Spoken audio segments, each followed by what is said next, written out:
দেখতে পাচ্ছেন বহরমপুরে আমরা আছি এই মুহূর্তে।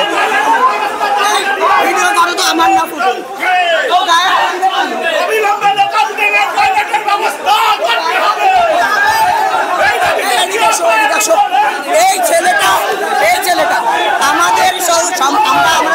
আমরা আমাদের কাজ করছি না, আমাদের পুলিশ আধিকারিক বললো যে এখানে কাজ করা হবে না, আমরা সুশৃঙ্খল ভাবে চলে যাচ্ছি। পুলিশের সঙ্গে আমাদের কথা হচ্ছে, আমাদের একজন কর্মী ভিডিও ফুটেজ পুলিশ আধিকারিক একজন কর্মী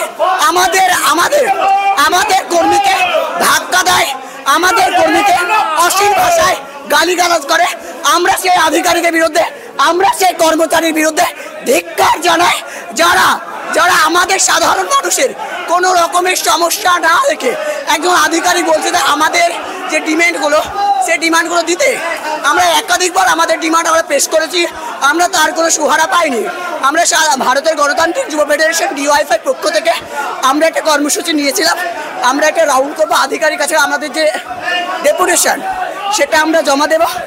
আমরা ট্রেনটাকে অবরোধ করেছিলাম, আমাদের আধিকারিকের সঙ্গে আমাদের কথা হচ্ছিল, আমাদের আধিকারিকের সঙ্গে কথা হচ্ছিল, আধিকারিকের সঙ্গে কথা বলতে বলতে একজন আমাদের কর্মী ভিডিও ফুটেজ করছিল, তাকে ধাক্কা মারা হয়, তাকে অশ্লীল ভাষায় গালিগালাজ করা হয়। আমরা তাদের ধিক্কার জানাই, যারা এই অন্যায়টাকে প্রশ্রয় দিচ্ছে।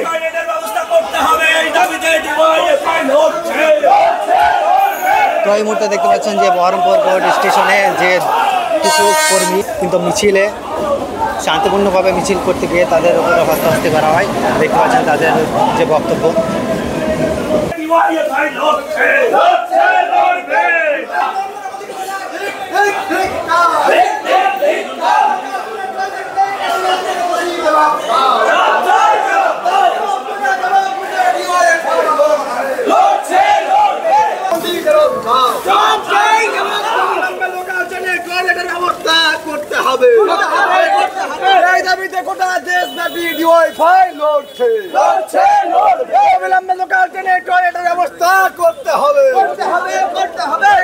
বহরমপুর স্টেশনে আপনাদের কি নিয়ে আন্দোলন চলছিল একটু যদি বলেন আপনারা।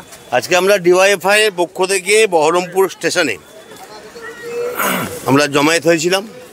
আমাদের দাবি ছিল যে আজকে যে প্রায় 6-7 মাস ধরেই ট্রেন বেড়েছে, মেমো ট্রেন হয়েছে যাত্রীদের সুবিধার্থে, কিন্তু এখান থেকে রানাঘাট যাবে, লালগোলা থেকে রানাঘাট, লালগোলা থেকে শিয়ালদা যাবে, 123 কিলোমিটার 183 কিলোমিটার ট্রেন যাত্রা করবে, 4 ঘন্টা 3.5 ঘন্টা সময় লাগবে। আর 13খানা ট্রেনের টয়লেট থাকবে না, সভ্য দেশে অসভ্যের মতো আচরণ। সেই দাবি নিয়ে আজকে আমরা উপস্থিত হয়েছিল। একদিকে উন্নত ভারতের প্রকল্প, নাকি উন্নত ভারত, অমৃত স্টেশন হবে, এসব নাকি গল্প শুনছি আমরা। দূরপাল্লার ট্রেন বেড়েছে, আমরা অভিনন্দন জানিয়েছি, কিন্তু দূরপাল্লার ট্রেনের সঙ্গে মানুষের যে নিত্যদিনের প্রয়োজন, দূরপাল্লার ট্রেনে কজন চাপবে প্রতিদিন? কিন্তু মানুষের যে নিত্যদিনের 11টি ট্রেন যে লালগোলা শিয়ালদা লাইনে যায় এবং আসে, এই সমস্ত ট্রেনে টয়লেট থাকবে না। ভগবানগোলা সহ বিভিন্ন স্টেশনের শেড নেই, সেই শেডগুলোতে কী দাঁড়াবে? ভগবানগোলা স্টেশনে ইতিমধ্যে যাত্রীরা আন্দোলন শুরু করেছে, মাথার উপরে রোদ, তারপরে বৃষ্টি হলে দাঁড়ানোর জায়গা নেই। আমরা বলছি যে একদম মান উন্নয়ন পরিকল্পনা করে করুক, সমস্ত স্টেশনগুলিতে মান উন্নয়ন করতে হবে পরিকল্পনা ভিত্তিক। স্টেশনগুলির শৌচালয়গুলিতে মানুষ ব্যবহার করতে পারে না, পরিষ্কার পরিচ্ছন্ন শৌচালয় প্রয়োজন, সেটার জন্য আমাদের দাবি ছিল আজকে। সেই সঙ্গে ঈদ এবং পুজো উপলক্ষে পর্যাপ্ত পরিমাণ ট্রেন বাড়াক।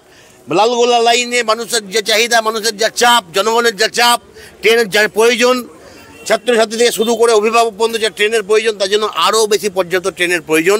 আমরা সেই জন্যই আজকে এখানে স্টেশন ম্যানেজারের কাছে এসেছি, এতে আমাদের দাবি দাওয়া দিচ্ছি। আমরা ইতিমধ্যে পথ অবরোধ করে রেল অবরোধ করেছিলাম, পুলিশ জোর করে আমাদের রেল অবরোধ তুলেছে, কিন্তু তার মধ্যে আমরা বলছি যে আমাদের যে দাবি, সেই দাবিগুলি মানতে হবে।